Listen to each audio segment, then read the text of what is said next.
এক বাড়িতে আগুন লাগছে। আগুন লাগার পর একজন পর্দানসীন নারী, যিনি বোরকা মেনটেন করতেন, পর্দা মেনটেন করতেন, তিনি ওই বাড়িতে ছিলেন। তিনি আগুন লাগার পর স্বর্ণ গহনা যেগুলো দামি জিনিসপত্র ছিল এগুলো সব একত্র করেছেন, করে তিনি বাড়ি থেকে বের হবেন। এই অবস্থা তাকায় দেখেন যে বাহিরে পুরুষরা আগুন নেবানোর কাজ করছে।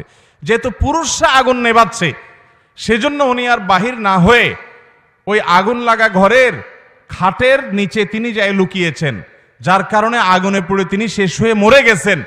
এই যে পর্দা করতে গিয়ে তিনি নিজের জীবনটাকে পর্যন্ত শেষ করে দিয়েছেন। পর্দা যারা করে তারা কত খারাপ, কত বাজে। এ হলো গল্প, এ হলো আপনার গল্পের নামে পর্দার বিদ্বেষ আমার সন্তানকে শেখানো হচ্ছে।